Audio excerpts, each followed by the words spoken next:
सुनीता की मौत अपने बेटे मोनू को जन्म देने के कुछ दिन बाद ही हो गई।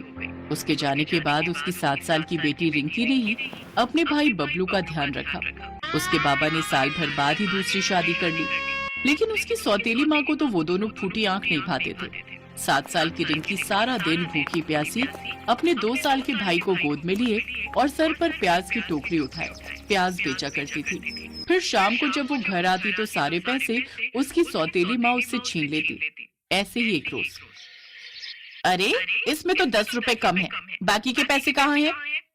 माँ, वो बबलू को बहुत जोरों की भूख लगी थी, इसलिए मैंने उसे 10 रुपए का खाना खिला दिया। क्या तूने मेरे पैसों से इस भूखे नंगे को खाना खिला दिया? रुक, मैं अभी तुझे बताती हूँ।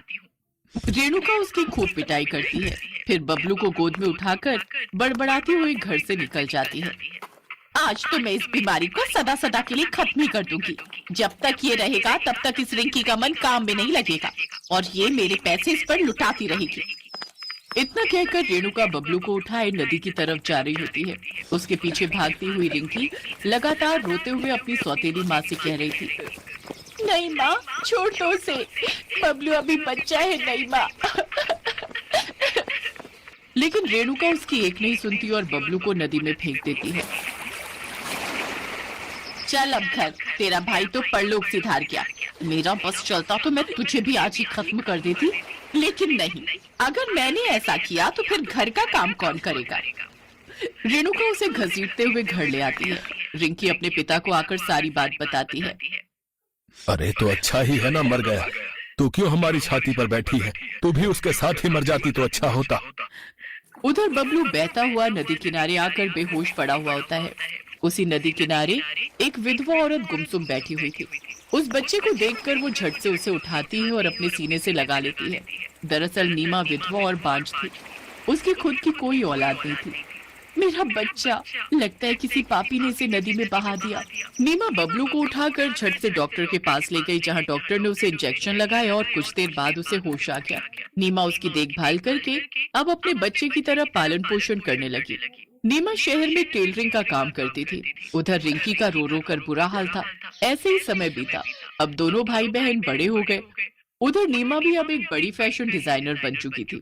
जब भी राखी और भाई दूज आता तो अक्सर बबलू को सपना आता कि उसकी बहन उसे राखी और तिलक करने आ रही है, लेकिन तभी बबलू को कोई धक्का दे देता है और वो नदी में गिर जाता है। रिंकी, रिंकी मेरी बहन। ये कहकर बबलू जाग जाता तो वहीं रिंकी अभी भी प्याज की खेती करके बाजार में बेचती और उससे जो पैसे मिलते वो सौतेली माँ उससे ले लेती। एक रोज रिंकी अपनी सौतेली माँ से, ये लो माँ, आज की कमाई। अब माँ देखो ना, मेरा सूट जगह जगह से फट रहा है, आप मुझे नया सूट दिला दो ना। नया सूट? मजाक है क्या? पैसे क्या पेड़ पर उगते हैं? सूट तुझे साल में सिर्फ दिवाली पर ही मिलता है और अगली दिवाली पर ही मिलेगा, समझी? लेकिन तब तक मैं ये फटा हुआ सूट पहनकर कैसे रहूंगी माँ? वो मुझे नहीं पता, अब जा यहाँ से घर के काम कर, मैं चली आराम करने। रिंकी वही फटे हुए कपड़े पहनकर बाजार प्याज बेचने जाने लगी। उसे फटे हुए सूट में देखकर लड़के उसे छेड़ने लगे। ओहो, क्या मस्त डिजाइन है सूट का। एकदम पटाखा लग रही है, पटाखा। रात को रिंकी, क्या आप भी ऐसे पेरेंट हैं जो अपने बच्चे को इंग्लिश में कॉन्फिडेंटली बात करते देखना चाहते हैं? रात को रिंकी वही बात सोच सोच कर परेशान हो रही थी। तभी उसकी नजर अपने सामने रखे प्याज और सिलाई मशीन पर गई। उसने उन प्याज को सिलकर अपने लिए प्याज का एक सुंदर सा गाउन बनाकर तैयार किया और अगले दिन वो प्याज वाली ड्रेस पहनकर बाजार में प्याज बेचने लगी। तभी वहाँ प्याज खरीदने आई नीमा की नजर उसकी प्याज वाली ड्रेस पर गई। अरे वाह, प्याज वाला गाउन, ये तो बहुत सुंदर है। ये तुमने कहाँ से लिया? इसे मैंने बनाया है। क्या तुमने?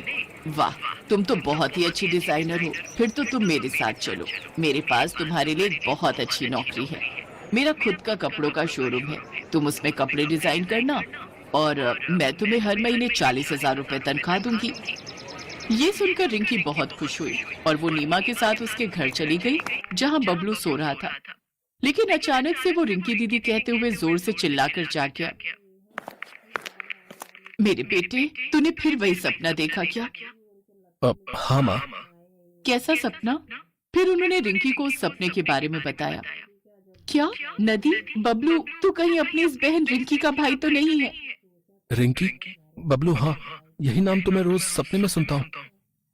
फिर रिंकी उसके हाथ पर वो निशान देखती है जैसा निशान खुद उसके हाथ में भी था। तू तो मेरा भाई बबलू है, जिसे बचपन में हमारी सौतेली माँ ने नदी में फेंक दिया था। हाँ, ये मुझे नदी के किनारे ही बेहोश पड़ा हुआ मिला था। रिंकी ने उन्हें सारी बात बताई। उसे अपना भाई मिल गया। नीमा ने दोनों भाई बहन को अपना लिया। वो दोनों भी उसे अपनी माँ की तरह प्यार करने लगे। फिर दोनों ने मिलकर अपनी सौतेली माँ और पिता को जेल में डलवा दिया। रिंकी के बुरे दिन भी अब खत्म हो गए। अब वो खुशी खुशी अपने भाई और माँ नीमा के साथ रहने लगी।